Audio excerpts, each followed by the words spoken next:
Dia lagi dia. Mungkin perlu dilakukan informasi produknya terlebih dahulu, ya Pak ya, dari saya.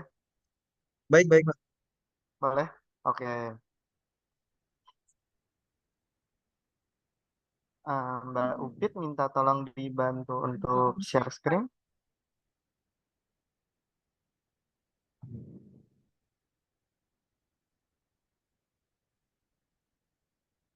Sudah Mbak Upit?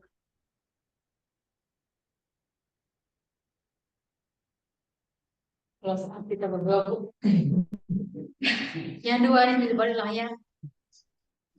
Ayo boleh jadi boleh. Kalau di kamar Mbak itu. Upit minta tolong dibantu, Iya. ada yang share screen dari saya, dari akun saya. Ya Pak.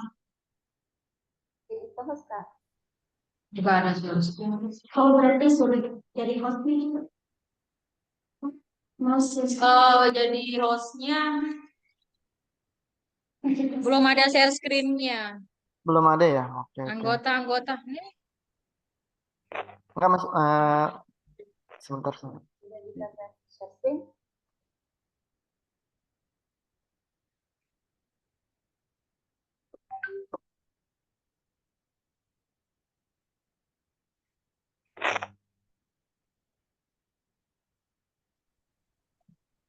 Soalnya pada ikan sendiri yang ngomong, nggak ada sinyal. Itu kan udah Kak. Oh iya. Oke, sudah terlihat ya Bu ya? Share screen dari Ya, orang PPT saya. Makasih. Mau. Oh, ini lagi di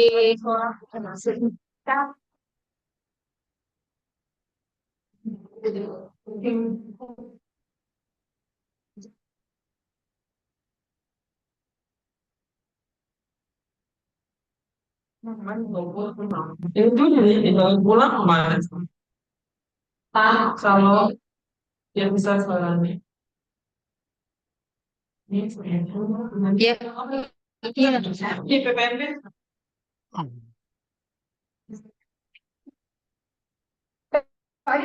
Kita kan jadi kita kerjanya. Kurang sinyal. Sinyal. Pipis. Dan terus aku nggak pernah ngerti tau. Benar. Serius. Makanya saya menganggap pas di jalan sana bunga kemarin. Sih kalau nggak pernah pakai UC. Kan kita ada teknisinya biasanya kan. Ada udah model. Ada maksud saya kalau di laboran gitu kan ada yang megang gitu. Dan kita nggak punya. Nah, usernya ada. Jadi kita bawa track gitu doang. Gak tahu. Kayaknya tahu deh. Yang Oke, mana bisa belajar dimulai Pak? Atau masih ada saya pakai yang ditunggu? kromatografi. Mulai dulu apa pakai salon kita jadi? Ya boleh kalau Oh, kita mulai aja. kita sebentar nunggu salonnya dulu sebentar, Pak ya. Oke, baik Pak. Siap. Biar kedengeran. Soalnya Biar lumayan agak suaranya lebih rame di terdengar sini. ramai ya. Oke, oke. Baik Pak.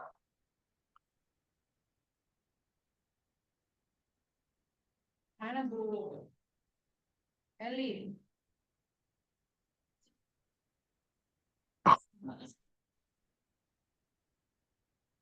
Dia sendiri yang ngajak.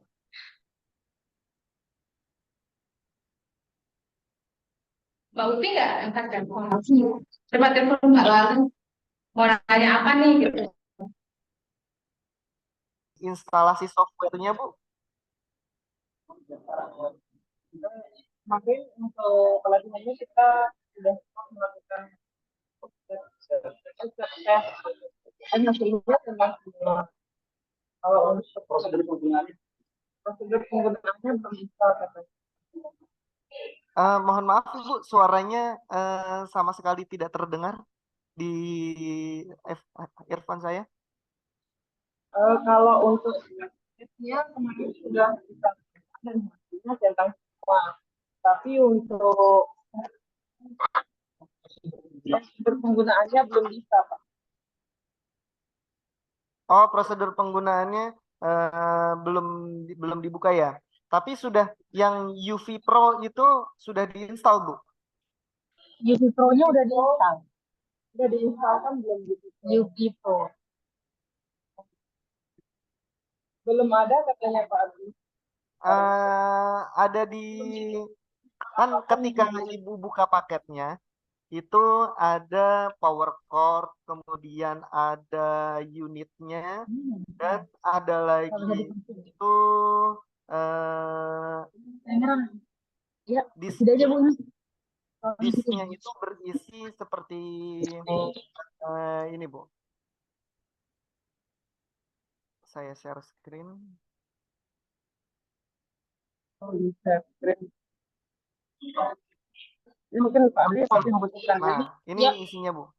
Manual 1700, profesional _N, dan software. Nah, ini yang bagian profesional _N itu harus kita install terlebih dahulu.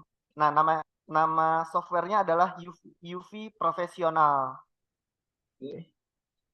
Oke, Pak Abi, berarti itu belum diinstal ya, Pak ya? Belum ada diinstal sih gitu Pak, karena memang saya sudah dikirimin sama kemarin penyedianya dari PT Yasir itu. Saya ngikutin video tutorialnya aja sih yang dikirimin ke laboratorium kemarin. Jadi untuk step-step seperti ini sih kita juga belum pernah diinfokan. Oh gitu. Oke, Ya. oke. Jadi, sorry.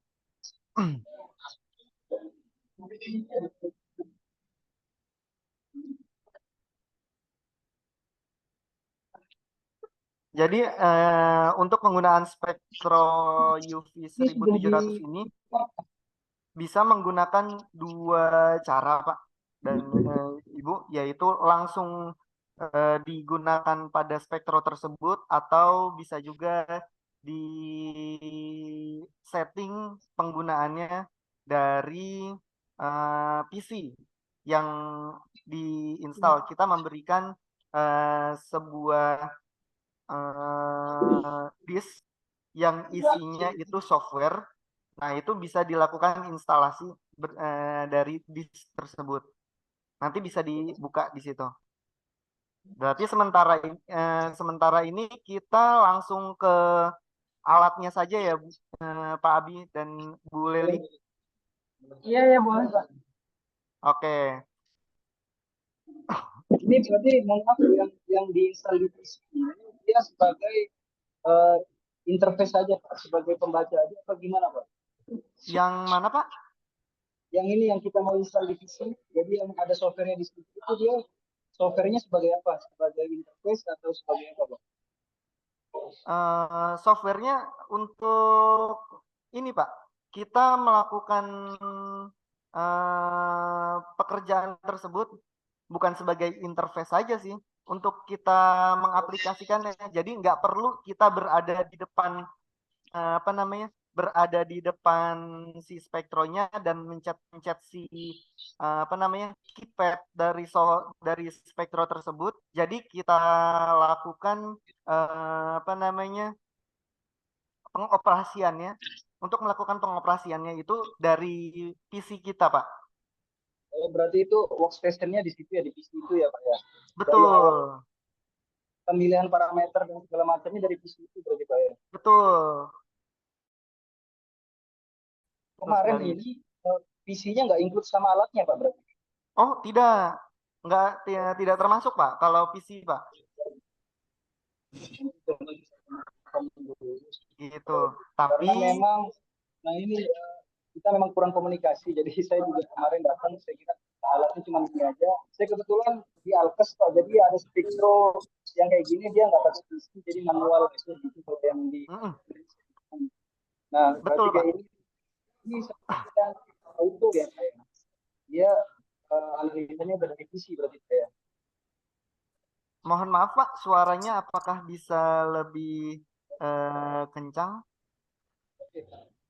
Berarti yang ini sebagai alat untuk dia absorbansi aja, nanti nilai sama hasilnya keluarnya di PC.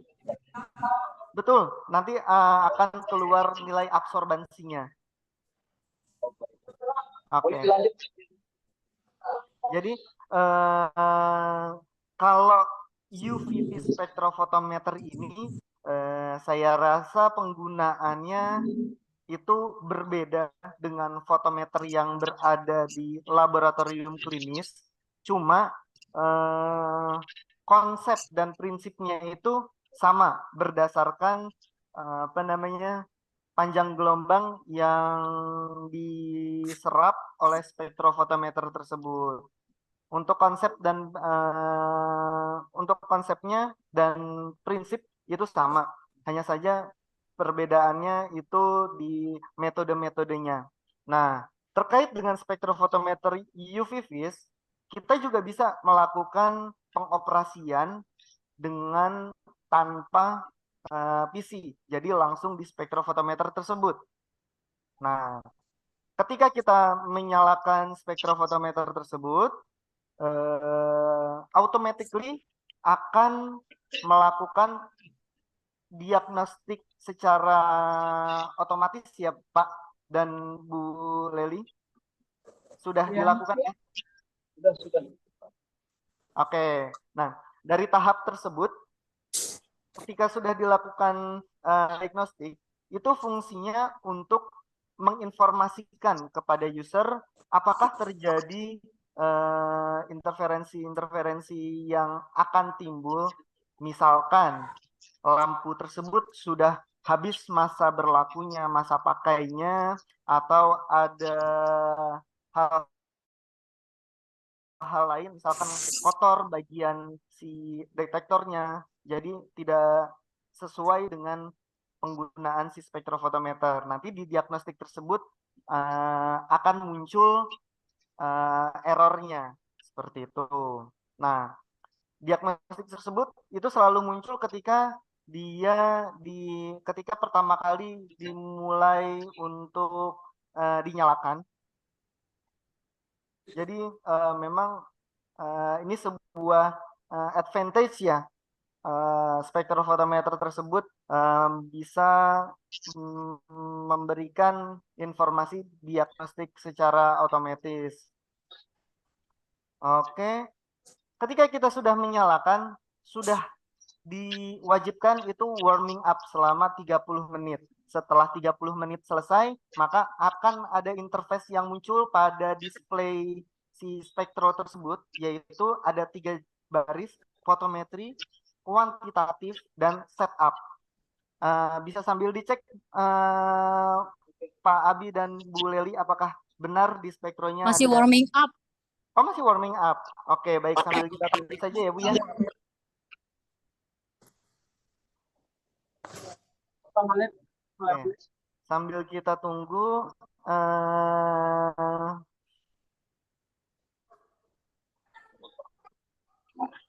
rencananya Ibu Leli itu mau melakukan pengujian apa Bu? Metode yang digunakan? Bu, mau Dipanggil. Halo? Gitu ya laboratoriumnya sih. Bu Leli, misalkan berarti belum pernah melakukan pengujian spektrofotometer sebelumnya di Universitas Komarul Huda ya Bu ya? Belum ada existing unitnya ya Bu ya? Belum. Ini pertama kalinya Pak. Oke.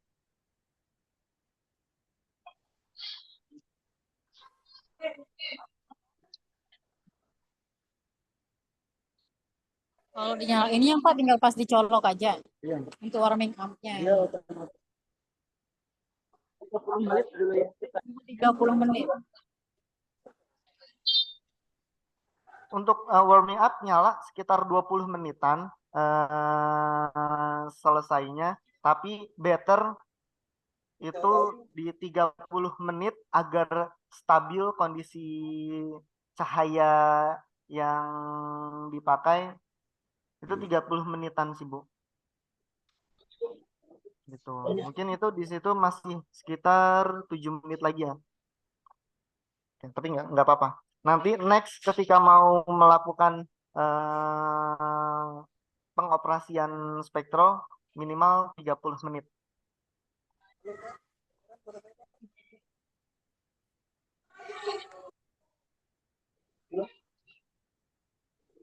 Oke, kita lanjut. Terkait dengan spektrofotometer UVV 1700 ini, ada dua berarti, fotometri dan kuantitatif yang nanti akan muncul di interface. Fotometri ini biasanya tulisannya basic. Kalau misalkan nanti sudah apa namanya sudah bisa dimunculkan, itu nanti ada yang paling atas itu ada basic, yang keduanya adalah kuantitatif, yang ketiga adalah setup. Seperti itu. Nah, awalnya terkait dengan metode spektrofotometer ini, tentu kita harus mencari tahu berupa panjang gelombang maksimum. Kemudian kita melakukan preparasi pembuatan larutan induk, dan juga kita membuat deret standar dari larutan induk yang sudah kita buat. Terkait hal itu, tentu Ibu Leli, baik Bu Leli laboran maupun Bu Leli dosen pasti sudah tahu bahwa untuk pengerjaan spektrofotometer pasti ada deret standar ya Bu ya yang dibuat.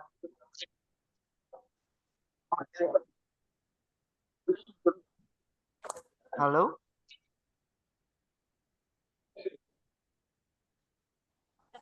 Halo, apakah suara saya terdengar?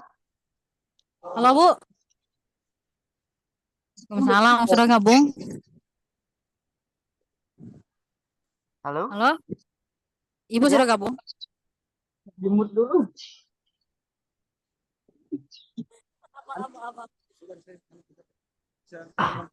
Suara saya kayaknya nggak masuk. Halo, Halo?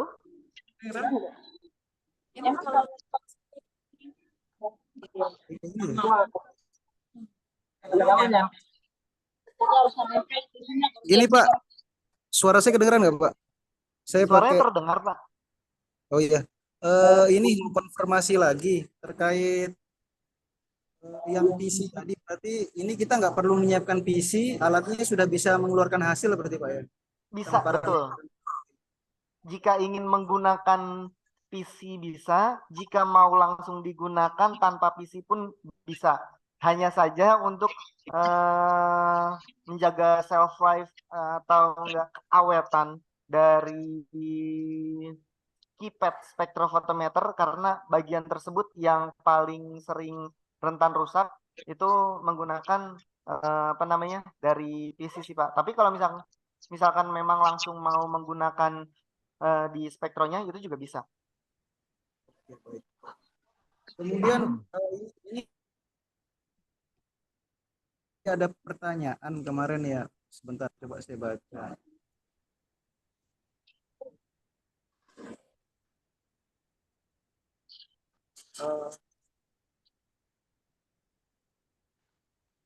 Untuk baca sama penetapan Anda itu Halo? Bisanya di sini. Bentar. Kayaknya nggak pakai headset, belum bisa Pak. Oh, pakai headset aja ya. Buka aja mungkin headsetnya biar lebih ini.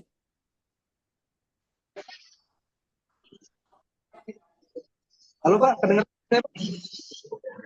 Kedengeran Pak? Oke.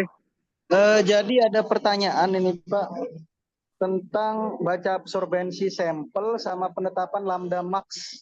Itu maksudnya gimana Pak ya? Mungkin nanti saya sampaikan ke dosennya. Oke.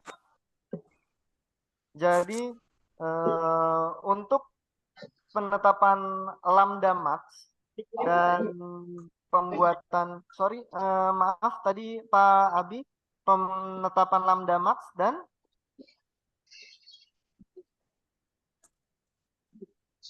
Pak Abi atau Bu Leli? Iya, Pak.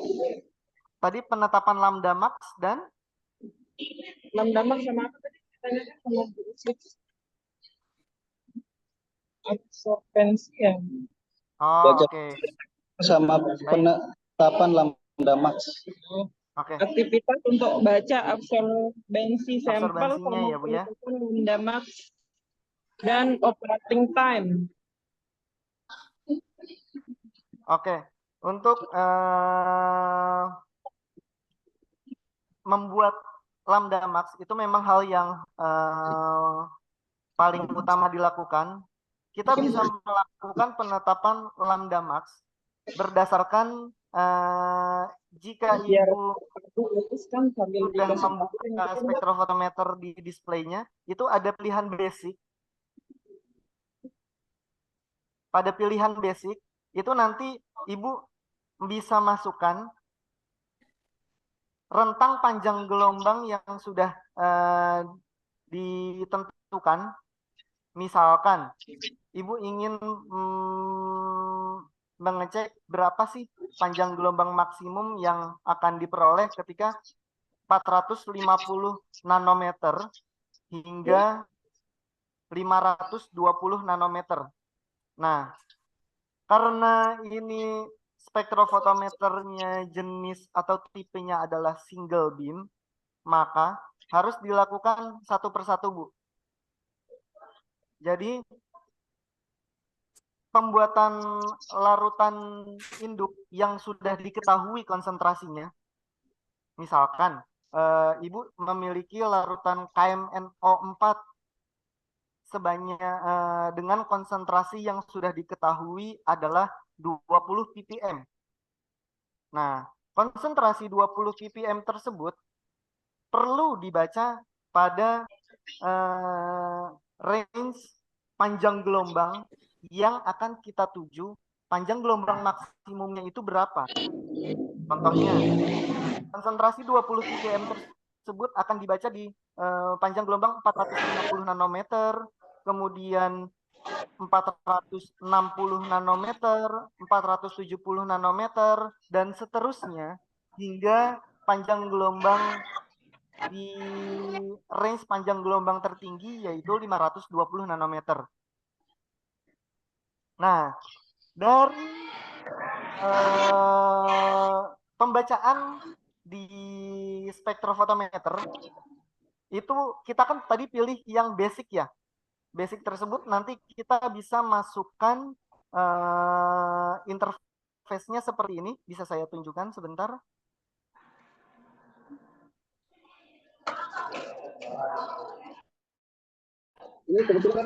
Nah, sudah muncul ya Pak ya? Basic mode. Seperti yang tadi saya sudah infokan, ada 3 basic mode, kuantitatif, dan setup.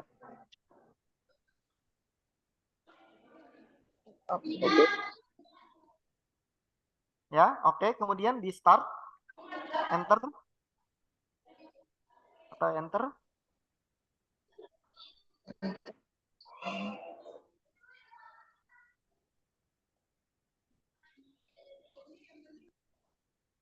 Itu pencet apa Pak tadi Pak? Start atau enter Pak? Maaf.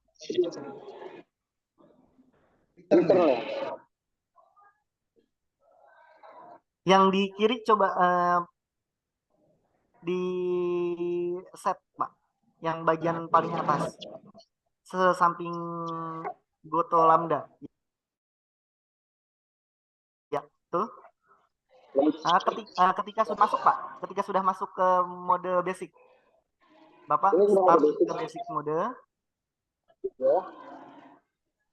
Kan tadi muncul tuh panjang gelombangnya. Oh, di enter lagi berarti Pak? Yap, betul. Di enter lagi, kemudian mencet set dan panjang gelombang. Nah, basic mode ini Bapak bisa pilih apa yang mau diukur sih. Kalau yang tadi nominalnya banyak itu adalah energi. Nah, yang kita ingin plotkan hasil dari pembacaan si detektor tersebut adalah absorbansi. Maka dipilih yang ABS paling atas. Silakan kursornya di paling atas. Oke. Terus enter atau Enter. Nah, kemudian return kembali.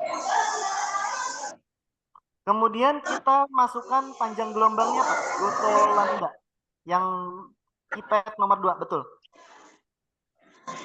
Nah, WL itu adalah wavelength.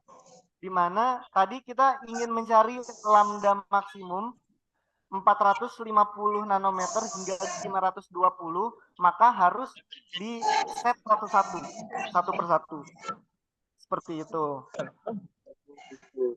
Gimana caranya? Mungkin Pak nanti kita ulang. Nanti diulang. Oke. Sudah direkod. Sudah direkod tapi itu. Berarti wavelength ini untuk yang memang belum kita Halo? wavelength ini berarti yang kita setting Pak, ya? Mohon maaf, Pak. Suaranya kurang jelas. Halo? Yang wavelength Yang wavelength itu untuk menentukan panjang gelombang yang dimasukin, Pak. Misalkan gini, saya share screen ya, Pak ya. Saya share screen lagi.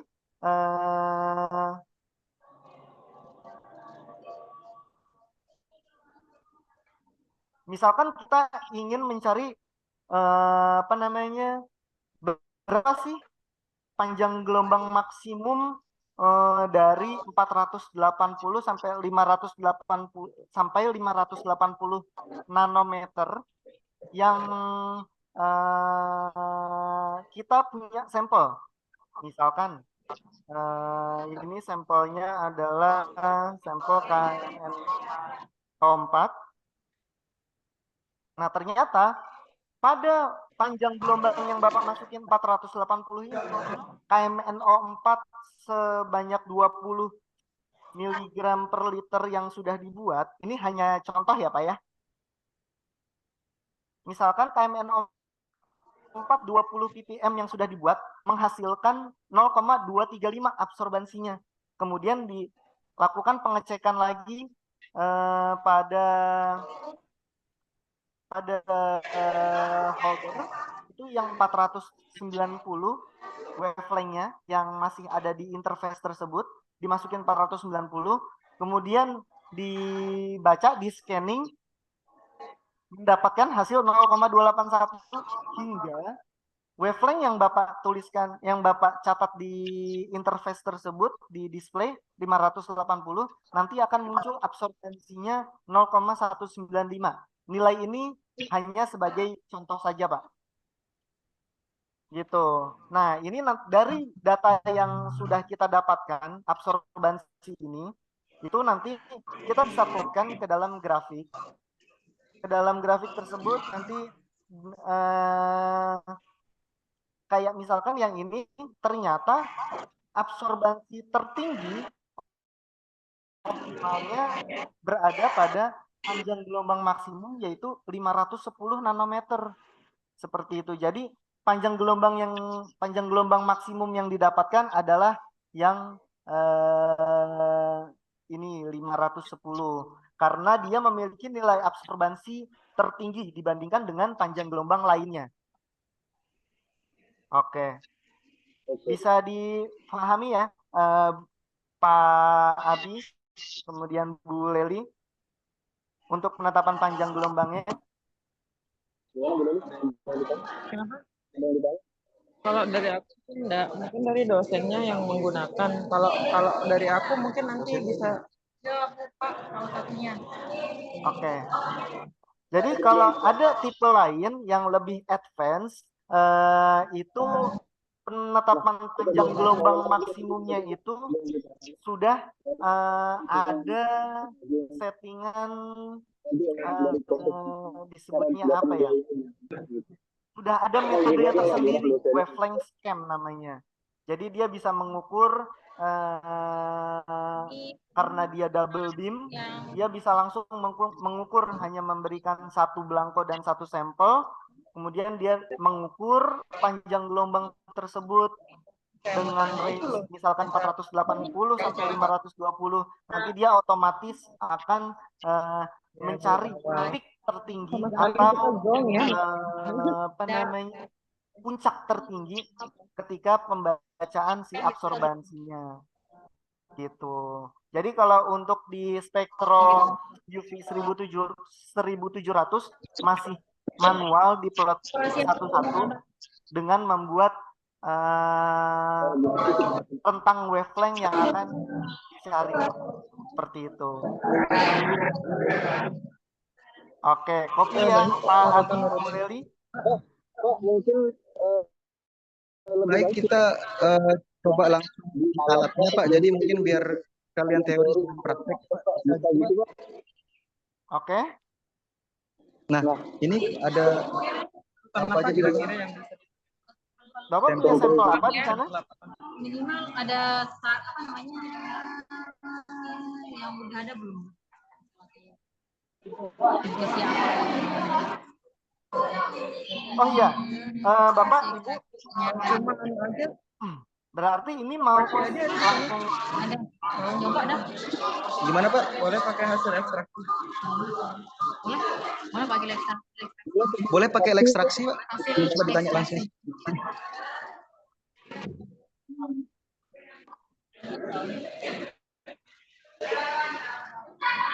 Halo Pak. Boleh kita coba pakai hasil ekstraksi?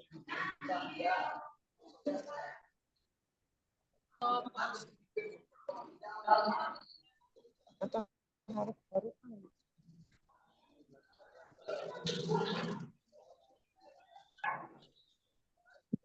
biar tak siapin dulu.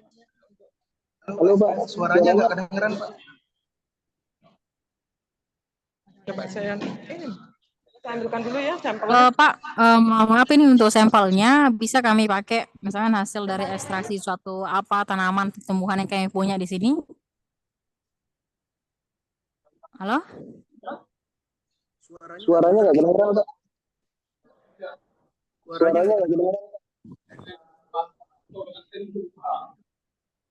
Halo Pak Januar.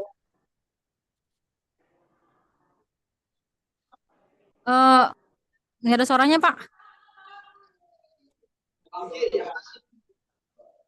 halo. Ya, apakah sudah ada suaranya? Halo. Ya ya. Sebenarnya bisa aja Bu, tapi kembali lagi kepada persiapan di prepare di lab Ibu. Apakah memang si solvent atau pelarutnya itu sudah tersedia atau belum? Kemudian metode yang digunakan sebagai acuan itu sudah ada atau belum? Karena dari kami tidak memberikan metode-metode terkait dengan pengujian sampel tersebut gitu. Jadi Misalkan, untuk kami mohon maaf ini kalau mau mengetes misalkan ini Pak minimal apa nih yang jadi sampel kita dulu kita. oke. Ibu punya larutan KMNO4 atau biasanya sih harusnya sih pakai reference standar ya Bu ya? Iya, apa itu Pak?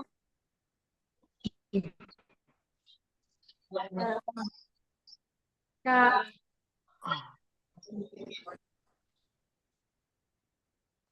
Halo? Halo? Ya, selain KMNO4,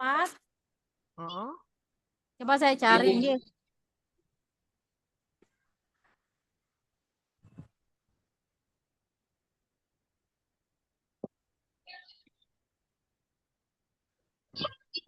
Weli, Ler, KMNO4 ada? Ya. Atau enggak cairan larutan yang berwarna gitu? Hanya sedikit sih Bu, 20 ppm. Ya, bentar. Atau cairan berwarna. Atau enggak indikator aja deh Bu, methylene blue itu juga nggak apa-apa. Oh, ya. Methylene blue pakai methylene blue. Atau methylene blue kalau ada Bu. Atau yang berwarna-warna. Methylene red juga ada. Iya ya.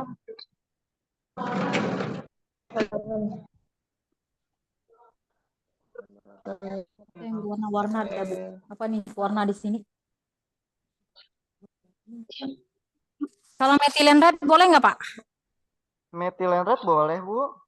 Boleh, boleh. Ini ada KMN04, tapi yang bentuknya serbu apa yang udah ini Yang Pak? sudah Larutan. cairan, Bu. Larutan. Yang sudah cairan, Bu. Harus sudah dalam bentuk cairan. Iya, iya, iya. Bentar Pak, kami carikan. Bentar nggih. Ada. Ya boleh pakai metilen, tapi yang bentuknya ini ada Bu. Yang udah larut. Cairan.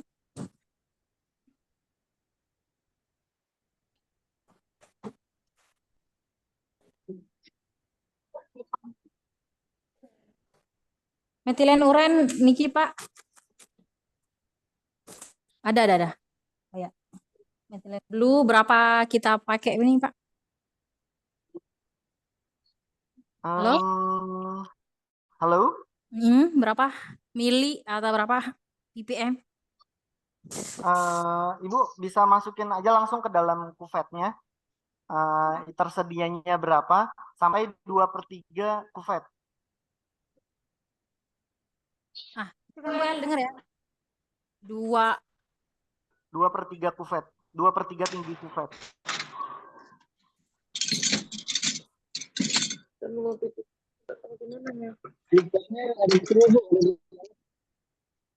Itu nggak perlu itu banget sih Bu, nggak perlu pekat banget juga nggak masalah.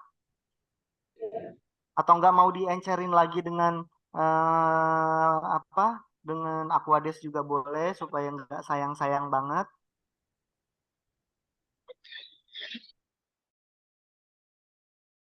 Gitu. Ini kita hanya mengecek absorbansinya itu terserap ya. atau tidak ya Bu ya. Gitu.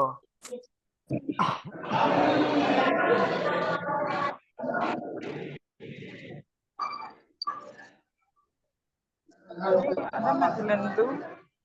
Ini kuvetnya pakai yang mana itu? Sama aja apa gimana Mas?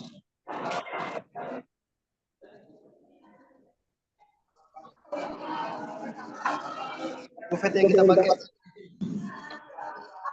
Halo? Iya Pak? Kuvet yang digunakan Mana Mas ya? Yang gelas Pak, yang kaca, yang gelas. Jangan yang quartz. Yang gelas, yang ada 4 itu, ya betul. Itu ada tulisan Q-nya nggak Pak di pojokan? Di pojok kuvet. Iya ada tulisan G. G itu berarti gelas. Kalau yang satu lagi yang 2 itu Q, itu kuarsa. Oh iya. Pakai yang gelas berarti Pak. Kalau untuk kuvet kuarsa kita gunakan untuk yang di spektrum UV.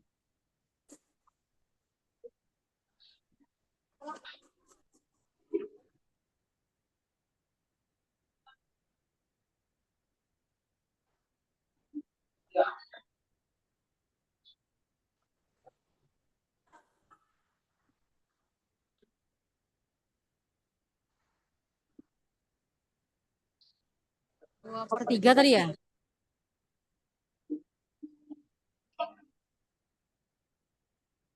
Nggak usah terlalu pekat, Bu.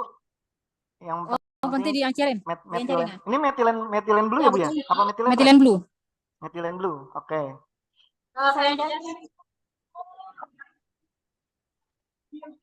Diencerin ini Pak. Iya, diencerin Bu. Itu terlalu pekat. Kuades lagi ya.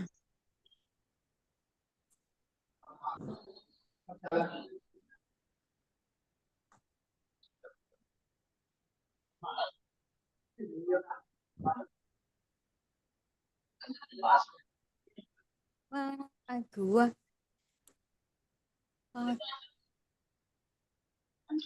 Bu Leli di mana Kuades?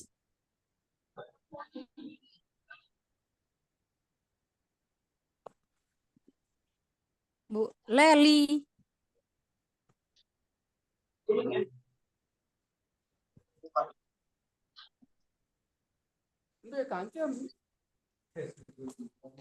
Bu, di mana? Bu, minta tolong aku ades. Iya, dikit aja buat ngecerin buat ngetes salad itu. Di mana?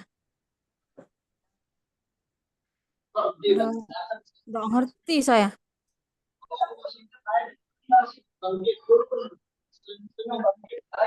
Hmm, aja.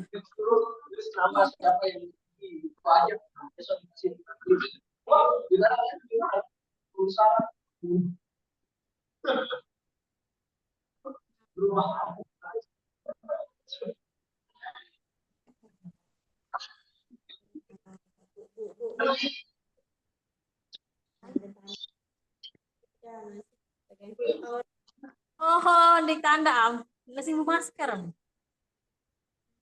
Tim sampai. Oh, jangan mau kan, Pak? Empat kali ya. Batu jai ya. Lolat. Lolat.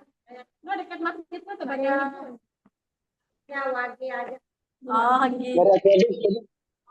Masih menjual, Mbak? Lagu apa?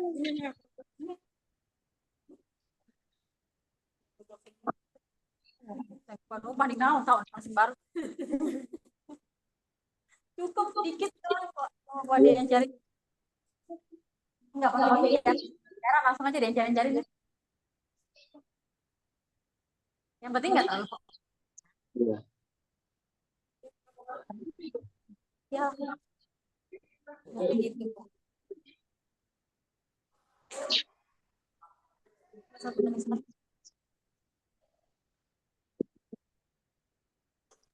Ini enggak bisa digeser sedikit kan? Lelah kamu termater.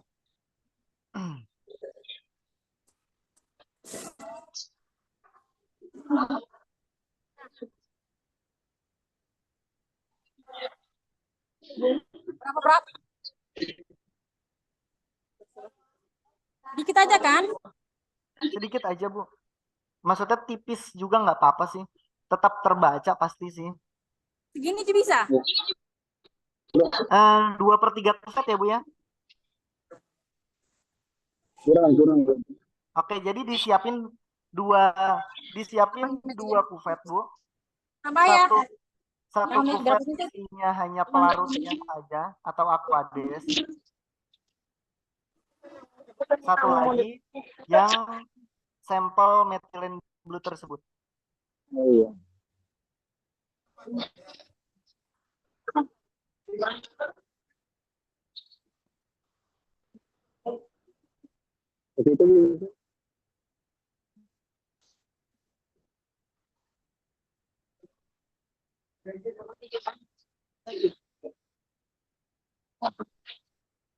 Itu lagi aku ada buat Satu perbandingan. lagi aquades. Jadi aku ada Apa yang ada ya? Murni. Iya. Apa nih? Kan beda di warna lain.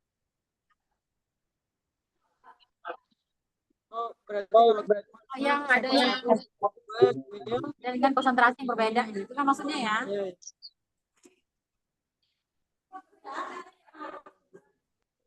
Oke. Terus langsung. Oke, sudah, Pak? Sudah. Oke, kita masuk ke basic mode tadi. Aduh, sorry Pak, itu tadi warna apa? Boleh lihat yang tadi larutan methylene blue-nya? Itu pekat banget deh kayaknya deh. Nggak apa-apa sih. Kita coba. Jadi masih cari lagi. Encerin Kepekatan lagi. Bu.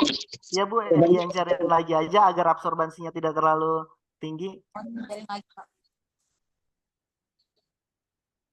Mungkin bisa seperti yang sebelahnya itu. Yang sebelahnya apa, Bu? Ini kita coba aja tadi Pak. Kenapa? Kita coba aja.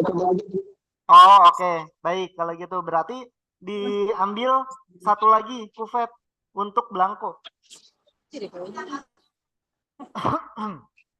Untuk belangko, Kalau Pak. bilang itu Aquades saja Pak ya. Halo? Kurang kencang, Pak, suaranya. Ada HP-nya tadi ngomong. Oh iya iya. Belangko pakai Aquades apa kosongan Hanya aja, Pak? pelarut, hanya pelarutnya saja, Pak. Jadi Aquades saja. Pak, masih diambil.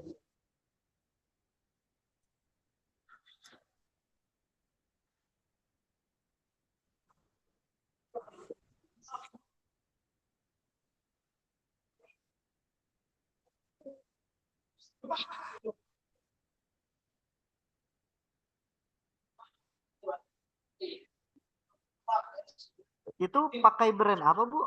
Chemicalsnya? Bisa saya di zoom?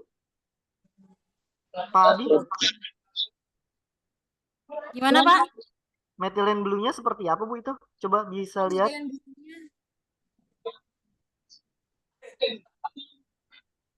Oh, Rova. Oke, oke. Baik. Berarti sudah ada 3 kuvet ya, Bu, di depan Pak Abi dan teman-teman. Satu kuvet oh, Ini Pak, untuk ininya oke. Satu kuvet berisi belangko, yaitu warna putih tidak berwarna. Kemudian 2 kuvet lagi itu adalah sampel ceritanya. Ya, setuju? jadi 3 betul. Jadi ada 3.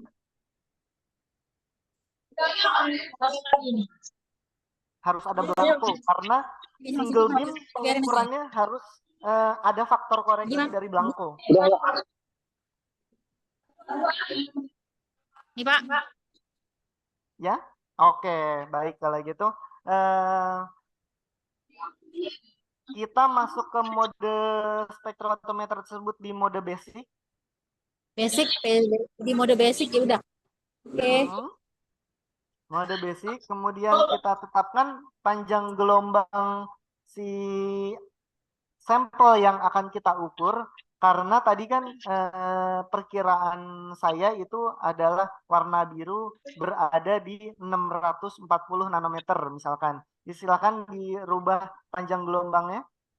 Misalkan saja ya Bu ya, 640 nanometer ini adalah panjang gelombang maksimum yang sudah kita peroleh ceritanya. 580 ya tadi maksimum. Oh, berapa? 680 boleh.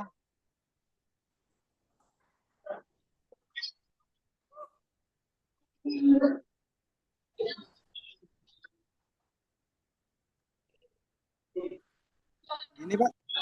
Oke. Enter.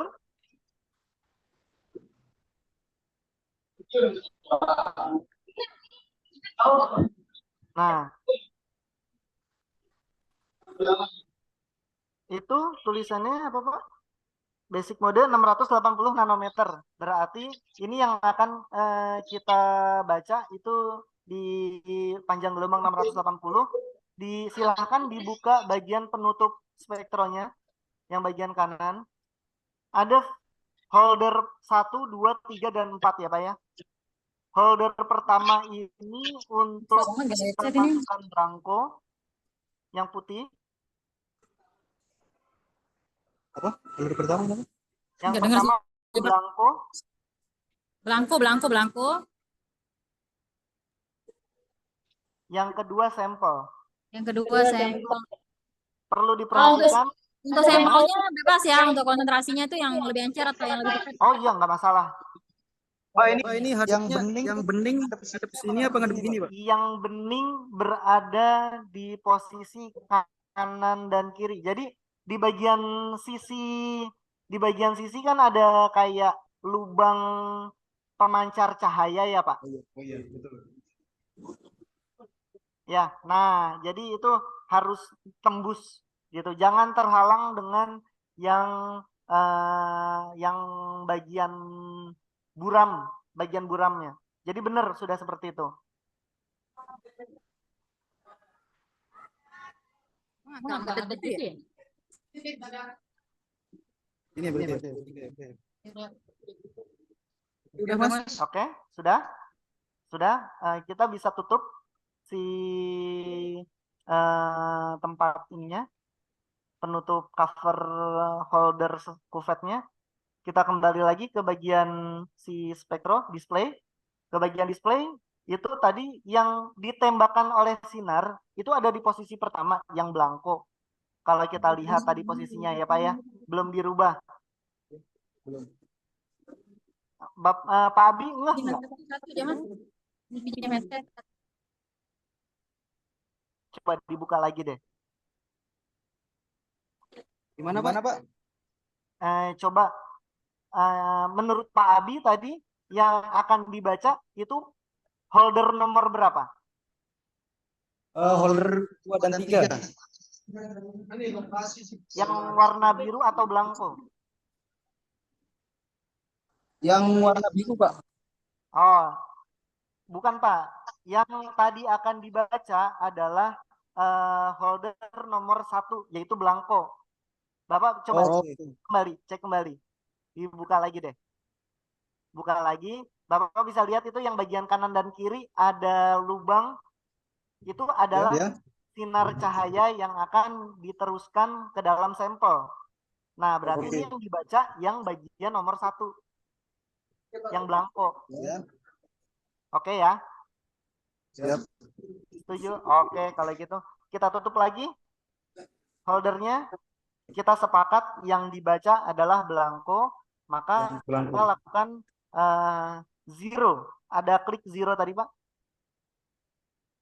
Nah, kita nolkan sampelnya. Kita nolkan blankonya. Sudah? Sudah ada perubahan ya Pak ya? Sudah 0 ya. Sudah 0. Oke, kalau gitu ada knop yang di depan tutup sampel tadi, knop itu ditarik sekali aja. Ya, oke, ditarik sekali. Coba Bapak lihat posisinya. Posisi yang sampel kuvet nomor 2 apakah sudah tembus sesuai atau tidak? Ya, sudah sesuai ya. Sudah lewat Pak. Ya, usahakan lurus Pak. Sudah lurus Pak. Oh, udah lurus. Oke. Kalau memang sudah lurus, sip, ditutup lagi. Kita start. Kita baca, read.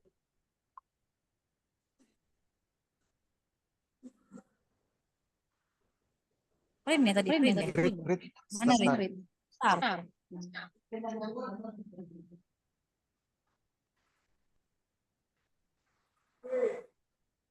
Terus gimana Pak?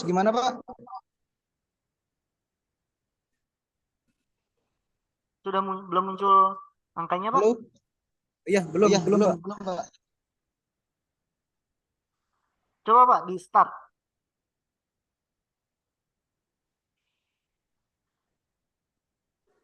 Sudah ya, muncul ya? Ya, sudah. Itu untuk yang blanko. Blanko tadi Pak. buat nyari nilai 0 awal. Itu yang pertama blanko tadi.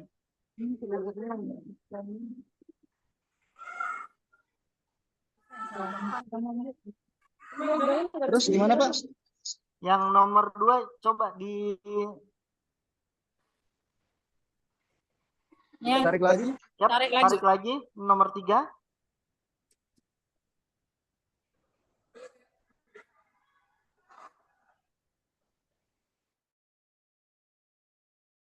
Sudah Pak? Oke, diulangi stepnya, start.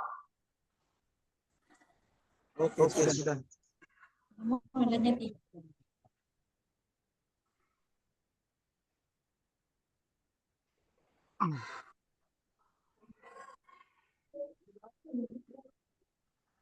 Nah, Ini kan 0 ini yang blanko ya? Blanko tadi buat 0 aja. Enggak, yang satu yang begini. mana? Nah, ini tadi 2 kali tak klik yang ini. Ini kan kalau tak klik lagi muncul lagi. Oh iya. Kita kan ada 3.000 soalnya dia Itu kan Berarti yang tadi yang nomor 2, sampel nomor 2 itu 0,001 ini hasilnya absorbansinya. ya betul. Itu kenapa sih di warnanya kok absorbansinya rendah banget? Karena memang kita kan tidak tahu ya berapa panjang gelombang maksimum yang sudah kita buat. Jadi memang kita harus tahu dulu nih Bu, ppm atau larutan induk yang kita siapkan terlebih dahulu pada awal untuk menentukan panjang gelombang maksimum. Karena ini hanya perkiraan gitu. Nah, 3 ABS itu panjang gelombang maksimum artinya itu sangat pekat banget. Semakin tinggi absorbansi, semakin tinggi pula jumlah konsentrasi analit yang ada di sampel. Jadi memang kalau kita ngecek secara random test lah seperti ini hanya untuk menguji fungsi, ya sebenarnya bisa dikatakan hanya iya ini bisa membaca absorbansinya, oh tidak terbaca absorbansinya, tidak menentukan apa ya bahwa panjang gelombang maksimum yang kita gunakan itu sudah sesuai atau belum gitu. Kalau ini Jadi nggak jelas ya. iya masih ada Apa namanya? interferensi tentunya. Karena apa namanya sampel yang Ibu gunakan kan random ya sifatnya ya.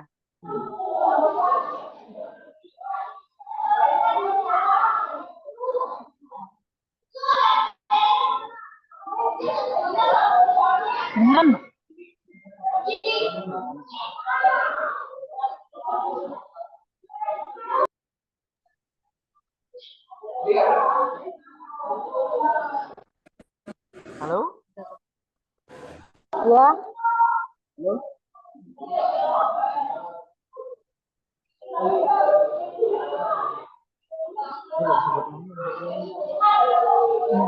nanti nggak usah pakai headset aja.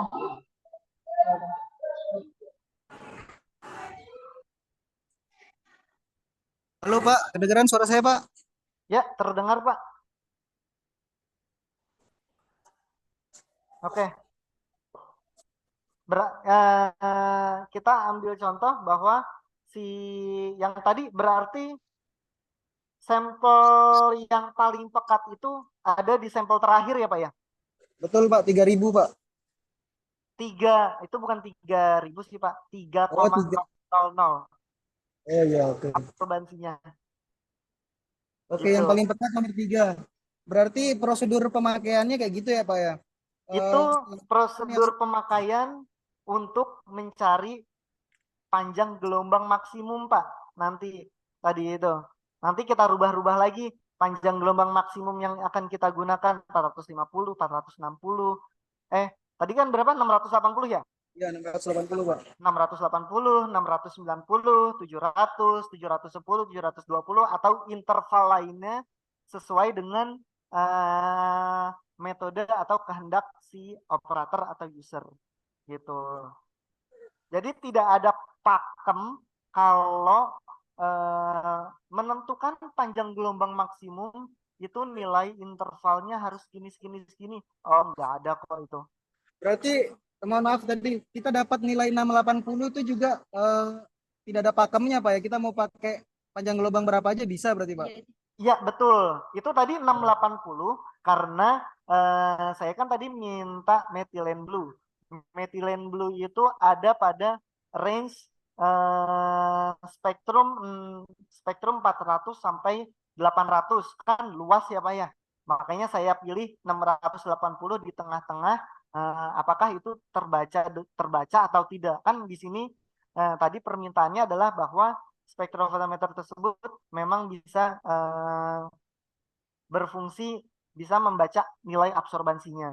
Tapi kalau memang misalkan sudah ada konsentrasi yang sudah diketahui itu, maka better kita mencari dan menetapkan si panjang gelombang maksimumnya sekalian. Seperti Oh, itu berarti sih, Pak. ada yang sudah diketahui ya panjang gelombangnya Pak. Nggak kita kira-kira kayak gini Pak ya. Oh, ada Pak. Yang sudah Lihatnya diketahui di mana Pak? dengan catatan Bapak juga sudah harus punya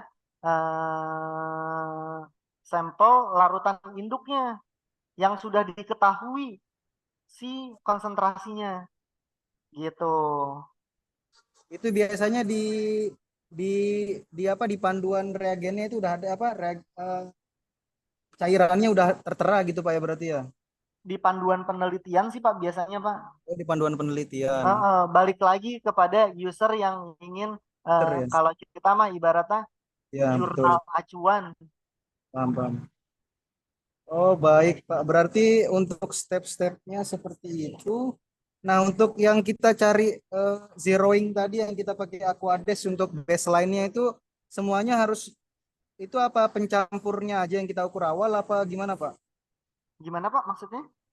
Kan ini tadi kita pencampur Pencampur metilen itu metilen pencampurnya kan dulunya. pakai Aquades, Pak. Ya betul. Nah, tapi dicampur pakai Aquades juga. Dicampur apanya nih Pak? Berarti pengencerannya itu yang kita ukur awal buat baseline-nya ya, Pak ya? Sebagai bukan sebagai baseline sih Pak, lebih tepatnya sebagai pengotor yang memang sudah ada pada Aquades. Enggak, maksud Gitu. saya ini kan kita memang pengencerannya pakai Aquades, jadi baseline-nya pakai Aquades. Nah, kalau kita pengencerannya bukan pakai Aquades, pakai cairan lain, berarti cairan itu yang kita buat jadi baseline-nya, Pak ya? Iya betul. Oh, oke, oke, oke. Jadi kalau kita nyebutnya belangko ya Pak, kalau untuk di spektrofotometer ini belangko Iya, itu belangko. Sorry, sorry. berisi adalah pelarutnya tanpa menggunakan sampel Oh, gitu. paham. Oke. Nah ini tadi saya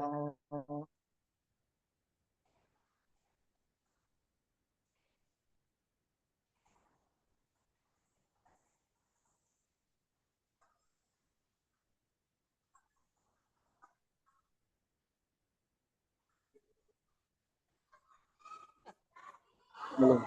Nah, Masih lihat. belangko itu adalah eh,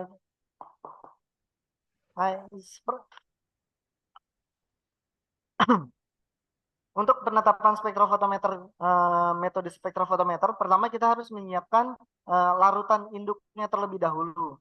Tadi kan saya udah informasikan, oh ternyata nggak ada larutan induknya, berarti pakai random aja. Nah, terus mencari panjang gelombang maksimal yang tadi sudah saya informasikan antara range 450 atau hingga 520 itu terserah user, tergantung acuan penelitiannya seperti apa.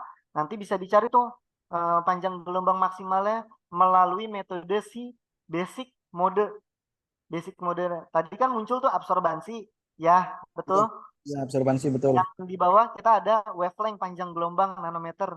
Nah itu nanti dibuat grafik secara manual seperti ini.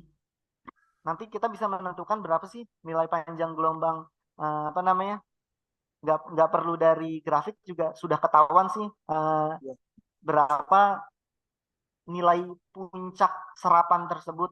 Yang paling tinggi absorbansinya itu yang digunakan si panjang gelombang yang akan kita masukkan di metodenya gitu. Oke, ada pertanyaan lagi, Bu? Ada pertanyaan. Nah, pembuatan selanjutnya ya setelah kita dapat panjang gelombang maksimal, apa sih step selanjutnya? Kita bikin deret standar. Deret standar itu kita kan tadi punya larutan induk contoh 100 ppm. Kita bikin larutan induk untuk membuat suatu kurva standar, misalkan 0 ppm, kemudian harus dari 0 ppm ya Bu ya, 0 ppm, 20, 50, 80, 100 ppm. Itu saya contohin empat titik agar bisa membentuk kurva standar. Nah, belangkonya ini yang 0 tersebut adalah si pelarut tanpa sampel. Kopi ya, sampai sini setuju? Halo, Abi dan Ya, setuju ya? Pak, Kita melakukan Sepengalaman, standar dulu. mohon maaf Niki. Halo. Iya, Ibu. Karena kan ini tumben nih, apa namanya, ada di lab. Mm-mm. Sebelum-belumnya, Mhm. berdasarkan dari pengalaman mahasiswa-mahasiswa yang sudah melakukan penelitian, Baik. rata-rata kan ketika mereka melakukan ekstraksi menggunakan pelarut etanol ataupun metanol, dengan akhirnya ditentukanlah sekian konsentrasi. Mm-mm. Iya, ketemulah maserat, apa namanya, hasil maserasi sekian Hasil mili. maserasinya. Iya, Oke. ketemulah hasil maserasinya sekian mili, gitu kan. Lalu akhirnya Mm-mm. dengan sekian mili tersebut, itu kan nanti dibuat beberapa konsentrasi, tinggi-tinggi. Iya, betul. Minimal mungkin tergantung dari, katakanlah 4 misalkan konsentrasinya. Nah itu kan berdasarkan dari si peneliti kan, Mbak, mau Iya, betul. gunakan konsentrasi berapa dengan berapa. Nah untuk yang Betul. konsentrasi tersebut Pak, untuk pengencerannya menggunakan aquades ya, untuk alat Pengencerannya ini. eh Atau perlu diencerkan atau tidak gitu lah. kalau memang dia pembacaannya terlalu pekat, itu dilakukan pengenceran juga nggak masalah, asalkan nanti ada faktor koreksinya. Misalkan pengencerannya berapa kali seperti itu. Ada faktor pengencerannya, Bu, FP. Iya, faktor pengenceran. Selanjutnya untuk yang masing-masing dari, apa namanya Pak, panjang gelombangnya ini, Mhm. itu kan tadi berdasarkan memang literatur. Mhm, Nah, betul. literaturnya ini apakah, karena yang saya lihat dari mahasiswa-mahasiswa ini hampir sama gitu Pak, semuanya untuk semua sampel. Panjang gelombangnya kira-kira 540 ya biasanya kemarin. Saya agak-agak lupa. Mhm. Itu rata-rata menggunakan itu. Terus begitu saya tanya, kenapa menggunakan panjang gelombang ini? Itu berdasarkan dari labnya gitu, laborannya Gitu. gitu. Mereka menjawab. Padahal tidak boleh seperti itu ya, Bu ya. Harusnya Iya. dijawab berdasarkan panjang gelombang maksimum yang didapatkan dari sampel yang akan digunakan. Nah, apakah sampelnya ini ada juga pengaruh dari pelarutnya apa enggak, Pak? Ini Kalau pelarut yang digunakan eh, ketika melakukan pastinya ekstraksi. pastinya ada ya, Bu ya. Kalau pelarut-pelarut kan juga pengotor memiliki pengotor meskipun itu sedikit. Tapi saya rasa nggak terlalu signifikan sih, Bu. Berarti lebih ke sampelnya ya. Mm-mm. Oh iya ya.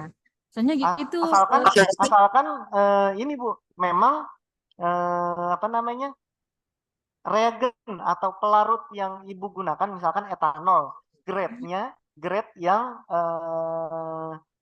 yang for analysis ensure atau enggak yang di atasnya, yang spektro, yang untuk HPLC, yang untuk spektroskopi itu ada. Itu jadi lebih lebih baik lah dibandingkan dengan kalau misalkan kok kita melakukan pengukuran tersebut kita ngelarutinnya pakai etanol yang teknis yang tidak ada COA-nya gitu, nggak boleh, Bu, sangat tidak disarankan. Kalau untuk yang alat ini boleh ya. Karena, Bu, Kalau untuk alat yang ini bisa aja gitu kan.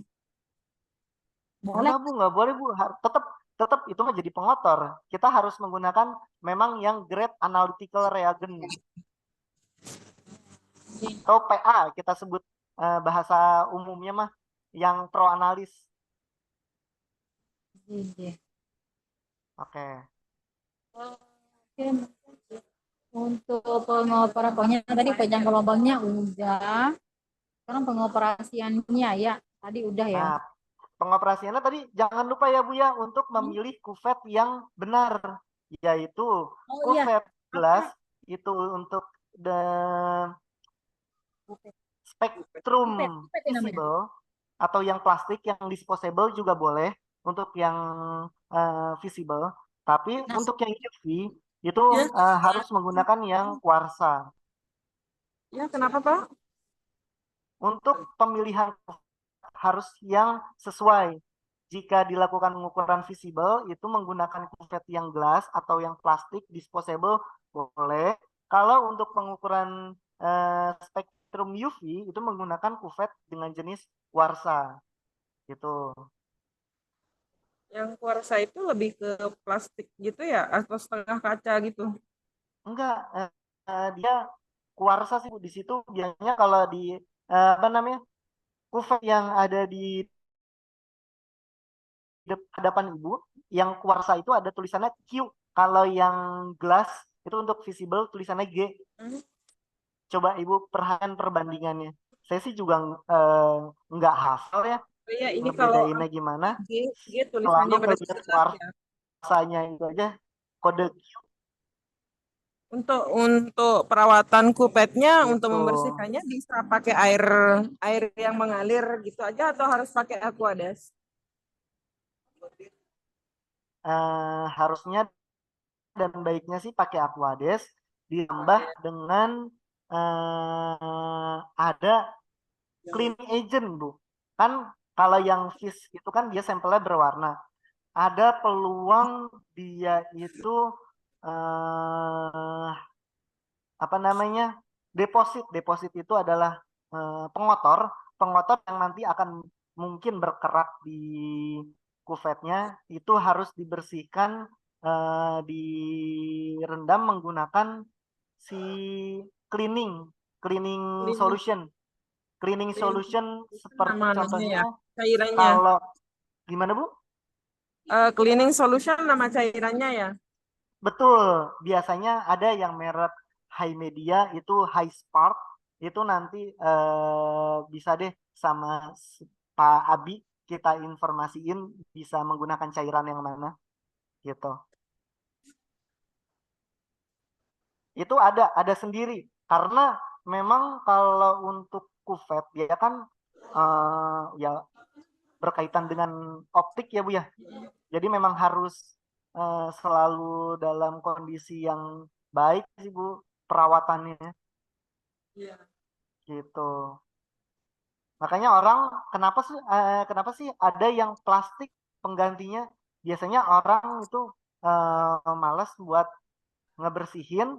Udahlah kayak misalkan kita menguji sampel kurkumin.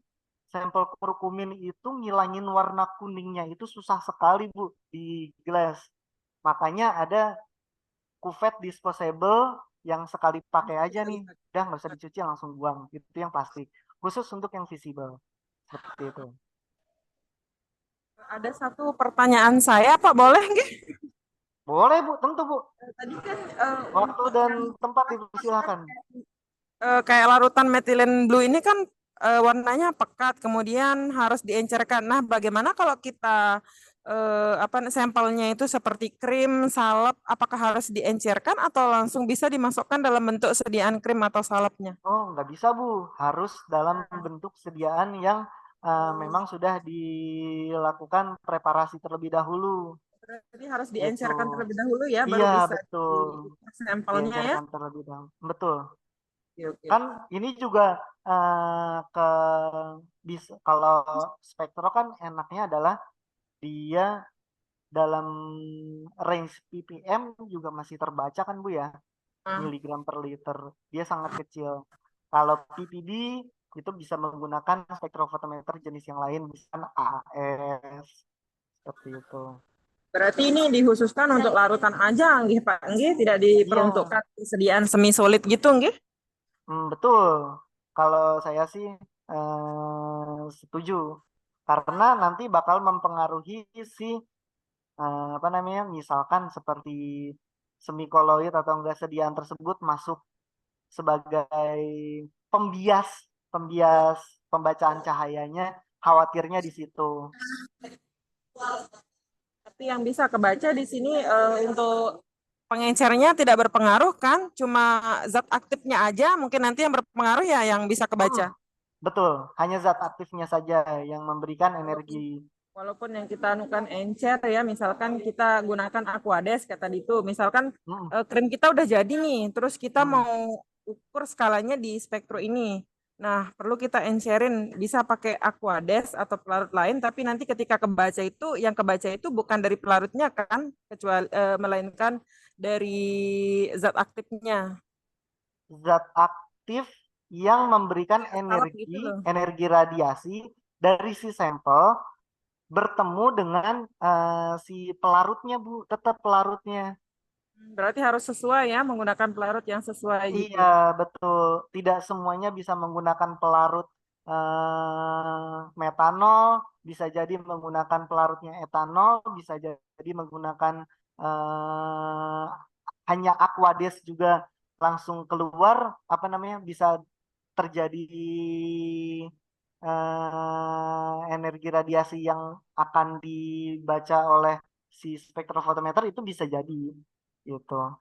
Jadi nggak eh, tidak pakem Aquades aja atau enggak etanol, bisa bisa bermacam-macam tergantung eh, reaksi antar si sampel dengan pelarutnya. Oke, lanjut Bu. Ya, Halo? ya halo. Oke, lanjut ya Bu ya. Iya ya lanjut, Jadi bisa lanjut. spektrofotometer yang ada di depan Ibu adalah spektrofotometer single beam, bukan double beam. Iya, iya. Kita sudah tahu ya perbedaannya. Single beam itu dia pembacaannya pembacaannya itu tidak bisa bersamaan seperti halnya pada double beam. Jadi harus blanko dulu, kemudian selisih dari blanko baru pembacaan si sampel itu terjadi selisih antara pembacaan sampel dengan pembacaan blanko. Itu single beam. Tapi kalau misalkan double beam itu bisa Bisa. langsung gitu. Tidak perlu ganti holder kuvet gitu.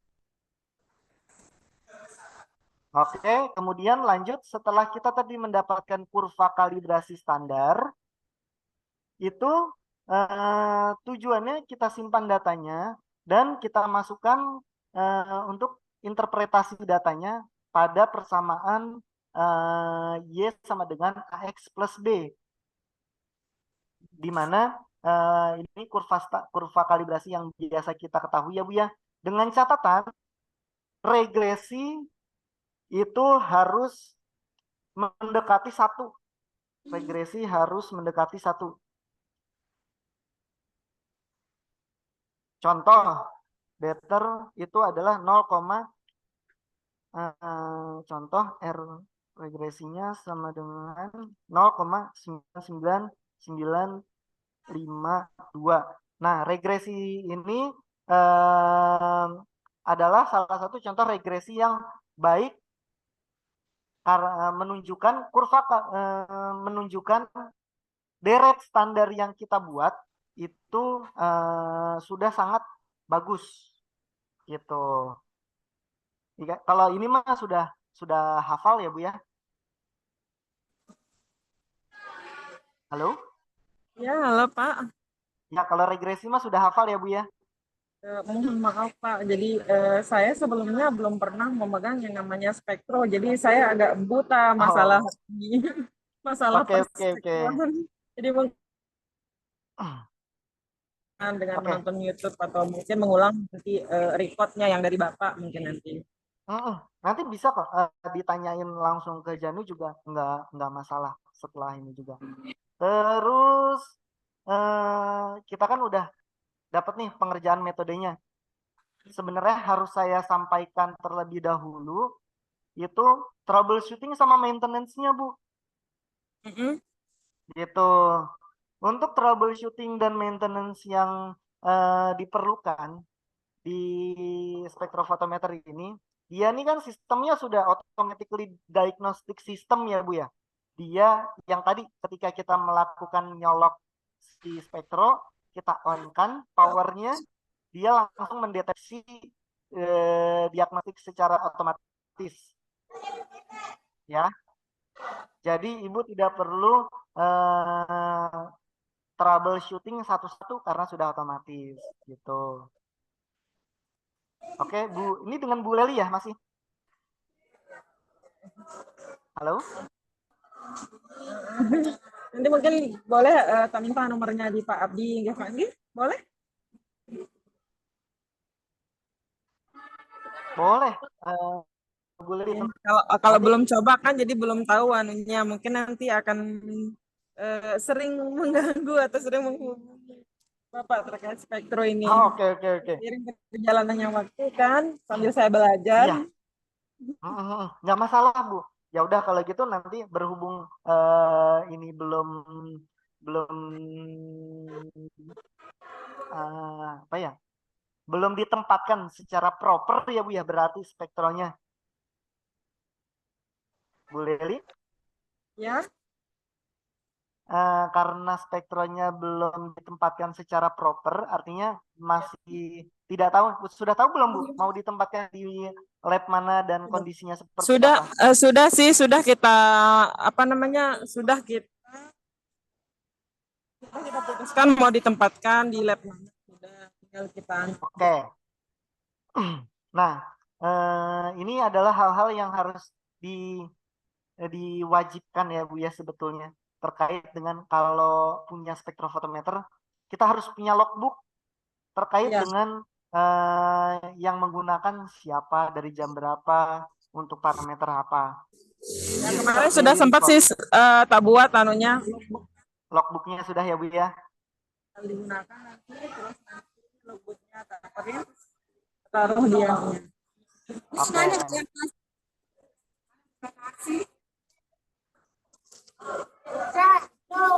Halo. Nah, kemudian clean up work area-nya juga harus dilakukan. Kenapa sih? Karena si spektrofotometer ini dia sangat dipengaruhi oleh cahaya, dipengaruhi oleh debu, dan intinya dia sangat sensitif seperti itu. Makanya harus dalam kondisi yang bersih area kerja kita, gitu. Oke, setuju ya Bu Leli ya?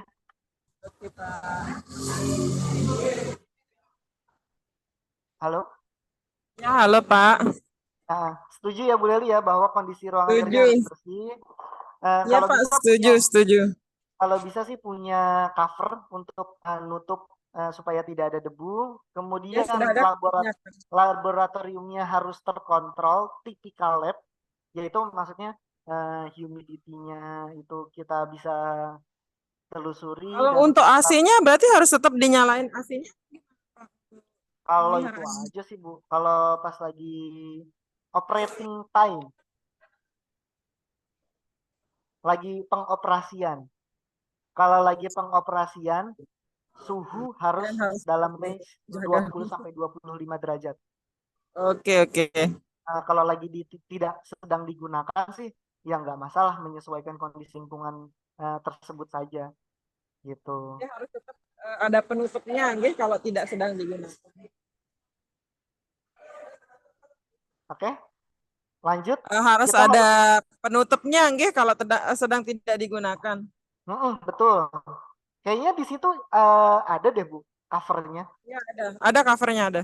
Iya, oke oke. Terus lanjut, kita harus punya, nggak harus juga sih sebenarnya, karena ini alat instrumen yang menengah, itu better ada UPS itu fungsinya untuk menjaga kestabilan listrik kalau misalkan mati lampu nih Bu. Jadi data tersebut bisa kita persiapkan untuk di save terlebih dahulu seperti itu. Itu UPS.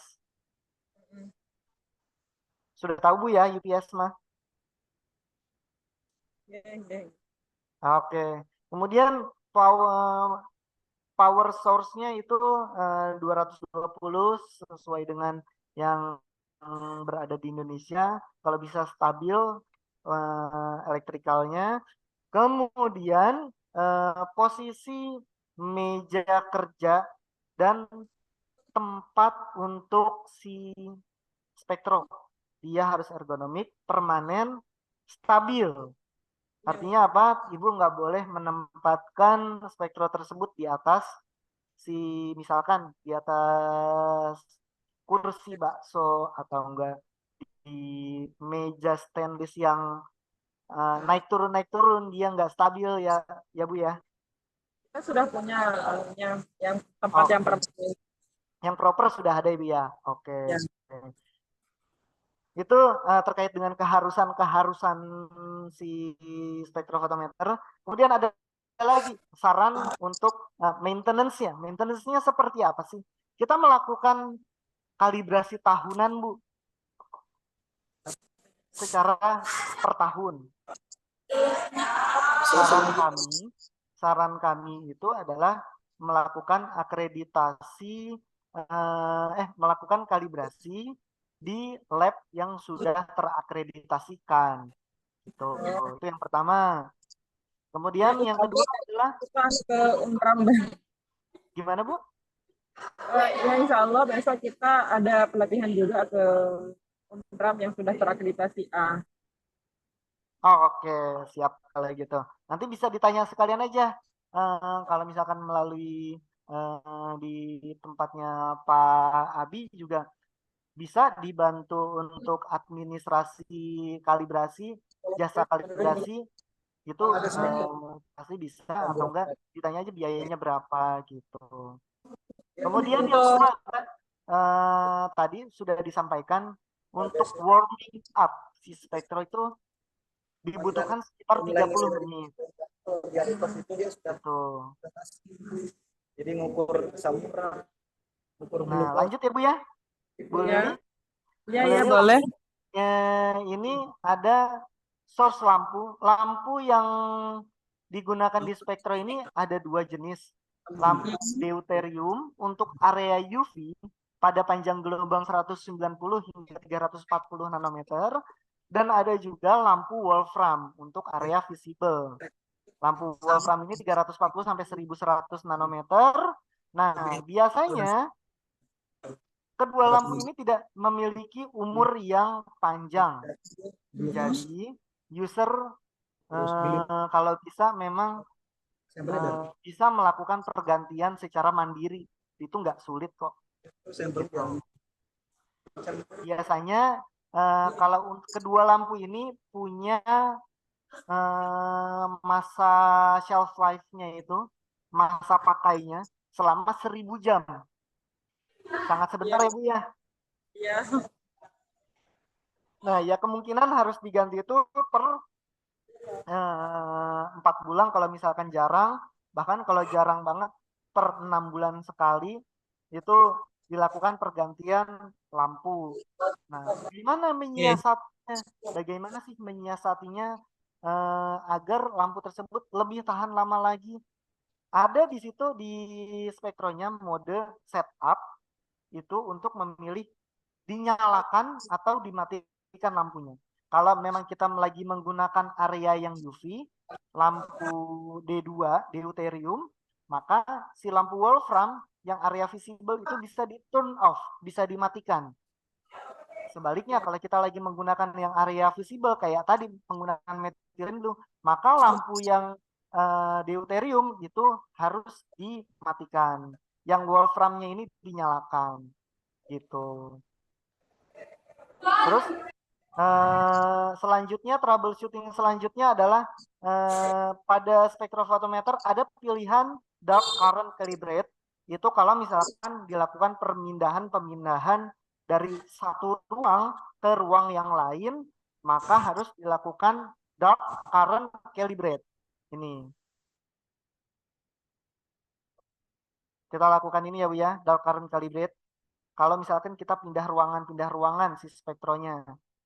Gitu.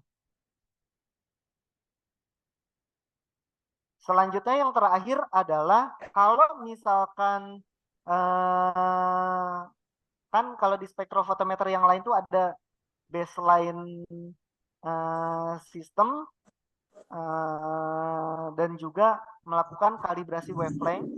Nah ini kita juga bisa itu dilakukan paling sekitar interval per 2 bulan ya Bu.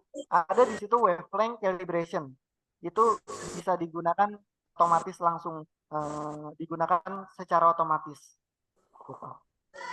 Oke, paling terkait dengan maintenance dan troubleshooting dan penggunaan spektro tuh sebenarnya ini spektrofotometer yang paling simple pernah kita temui, nggak terlalu banyak apa namanya, nggak terlalu banyak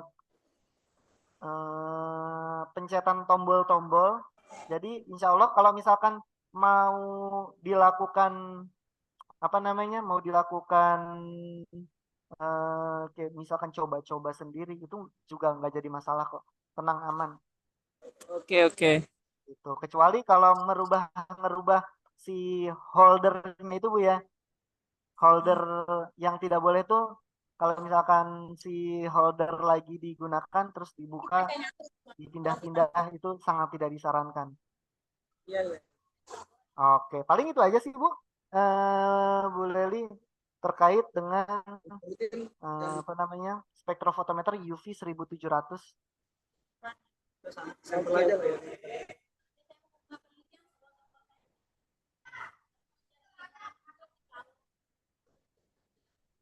Ya, Ibu Leli dan rekan-rekan semuanya,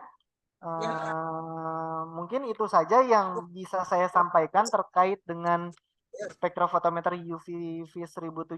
Saya kembalikan kepada host Ibu Upit. Terima kasih Terima banyak. kasih atas ilmunya Pak Januar. Sama-sama Ibu Halo Pak Leli. Januar. Halo.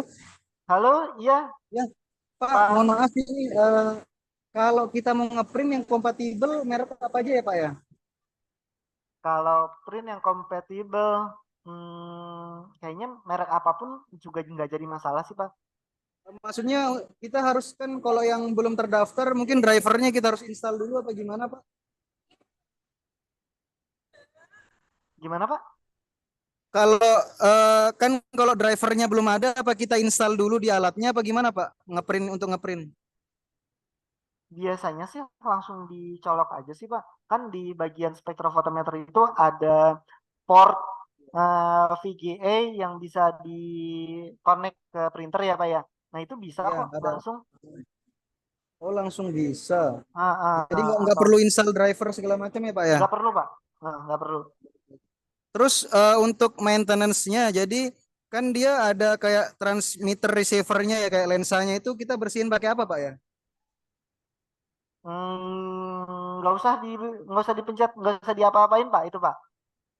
Oh, nggak perlu di mungkin berdebu atau apa dia ngaruh ke hasil nggak Pak? Kalau berdebu ya harus dibersihkan, tapi harus menggunakan tisu dengan jenis Kimtek, tisu optik namanya. Oh, baik. Saya coba cek ya Pak ya di sini tisu Kimtek. Oh, baik baik.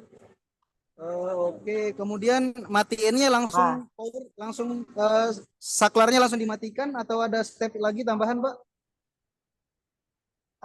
kalau sudah digunakan bisa langsung dimatikan, tidak ada step lagi. Baik baik.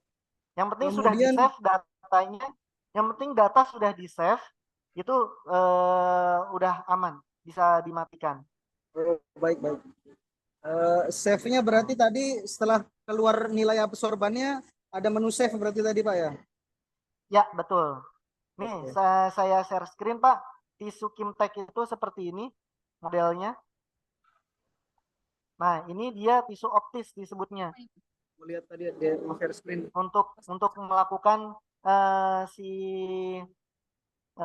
perawatan. Oh iya. Baik baik Pak.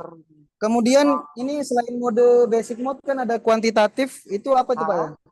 Nah, yang model kuantitatif itu dia untuk menentukan kurva standar solution yang ini Pak. Kita membuat deret standar, kita nggak perlu lagi pakai yang basic. Tujuannya apa? Tujuannya supaya data yang kita bikin itu udah langsung di save. Jadi kalau misalkan kita pakai mode kuantitatif, ini udah langsung dapat sampai yang saya blok ini Pak di screen. Kurva kalibrasi nanti sampai mendapatkan data kurva kalibrasi. Oke, baik baik. Jadi nggak satu-satu kayak tadi kan kalau yang mode basic apa namanya? isi File parameter, satu isi satu anunya dulu satu ya. Apa? gitu. Oke, siap, siap. Paham, paham, Pak. Oke, kalau gitu Pak, dari saya sudah selesai. Ada tambahan? Bu Leli ada tambahan? Baik Pak, mungkin dari kita udah selesai. Boleh kami minta ini ya Pak, recordingnya Pak? Nanti, Boleh Pak, siap. Nanti kita Ya. share recordingnya. baik. Nah, Nanti saya untuk, kembalikan ke Bu Upit ya Pak ya. kenapa Pak? Saya kembalikan ke Bu Upit. Oh baik, baik, baik. Siap. Oke, Bu Upit, barangkali ada beberapa iklan yang ingin disampaikan atau dari Pak Rihat. Silakan Pak Rihat. Dia mohon ada. Ada apa, Pak? Ada iklan yang ingin disampaikan. Oh, ada iklan. Oke, terima kasih banyak Pak Janu. Baik, Bapak dan Ibu, untuk meeting kali ini alhamdulillah sudah selesai dan berjalan dengan baik ya. Nanti kalau misalkan saat penggunaan alatnya nih ada pertanyaan lagi, nah itu silahkan menghubungi kami. Nah, ini di kolom chat saya juga sudah mencantumkan link form. Boleh minta tolong Bapak Ibu untuk diisi form pesertanya. Nanti Upit juga akan menghubungi Bapak Ibu untuk kirim recordingnya ya. Terima kasih. Untuk Pak Rihan, bagaimana? Apakah ada tambahan lagi? Nggak ada, Bu. Cukup, Bu.